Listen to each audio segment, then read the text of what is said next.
Hillside Avenue पर एक पुराना घर खड़ा था जो गांव के लोगों के बीच काफी खौफनाक कहानियों का विषय बन चुका था। घर की दीवारें अधूरी थीं, छत का कुछ हिस्सा टूटा हुआ था और उसकी भीतर अंधेरा हमेशा रहता था। लोग कहते थे कि वहां रात को अजीबोगरीब आवाजें सुनाई देती हैं और कुछ अनजान चीखें सुनाई देती हैं। गांव के निवासी इस घर से दूर रहते थे और कोई भी उसे जाने की हिम्मत नहीं करता था। एक दिन गांव का नौजवान राजू, जो कि साहसी और उत्साही था, ने अपने दोस्तों से घर का पता पूछा। उसके दोस्तों ने उसे उस घर के बारे में सारी कहानियां सुनाई, लेकिन राजू ने उनके डर को नजरअंदाज करते हुए घर की तलाश में निकल दिया।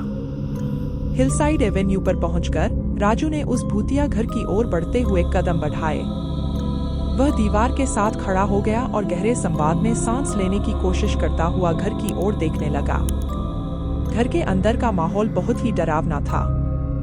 राजू को लगा कि वह किसी अनजान शक्ति के अंदर घुस गया है, लेकिन उसका उत्साह उसे आगे बढ़ने पर मजबूर किया। घर के अंदर जाते ही उसने एक अजीब छाया देखी जो उसके आसपास घूम रही थी। धीरे धीरे वह छाया उसके सामने आई, लेकिन जैसे ही राजू उसके पास गया, छाया अचानक गायब हो गई। राजू की हालत बिगड़ती जा रही थी, लेकिन वह अपने साहस और उत्साह से अपने मिशन को पूरा करने के लिए तैयार था। उसने घर के हर कोने की जांच की, लेकिन कोई भी नहीं मिला। तभी उसने एक छिपा हुआ कमरा देखा। धीरे धीरे वह कमरे की तरफ बढ़ा और वहां एक पुरानी डायरी पड़ी। राजू ने डायरी खोली और उसमें लिखी गई कहानी पढ़ने लगा। डायरी में लिखा था कि कई वर्षों पहले इस घर में एक परिवार रहता था। एक रात एक अज्ञात शक्ति ने उन्हें अपनी गर्मी से उबाल दिया। उनका अंतिम संस्कार किया गया, लेकिन उनकी आत्मा अब भी उस घर में घूमती रहती है। राजू ने डायरी की पाठशाला को और भी ध्यान से पढ़ा और जाना कि घर में एक रहस्य है जो अब तक सुलझा नहीं है। वह फिर से घर की जांच करने लगा और इस बार उसने एक छिपा हुआ रास्ता खोज निकाला।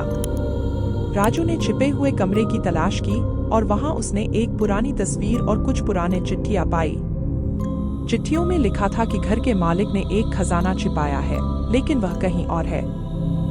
राजू ने विश्वास नहीं किया, लेकिन उसने फिर भी वहां खोज की और अंततः एक छिपे हुए खजाने को खोज निकाला। खजाने में बहुत सारा सोना और चांदी थी, जो राजू को एक अमीर आदमी बना देती। इसके साथ ही उसने घर से बाहर निकल लिया और अपने गांव को जीता। वह कभी भी हिलसाइड एवेन्यू का रास्ता नहीं चुनता और उस भूतिया घर की कहानी अपने दोस्तों को सुनाता है जो उसके साथ भी हैं। इसके बाद से कोई भी उस घर के पास नहीं जाता और यहाँ तक कि उस घर का नाम हिलसाइड एवेन्यू भी बदल दिया गया। लेकिन घर की भूतियाँ और उसकी कहानी हमेशा अमर रहेंगी। Enjoyed this video?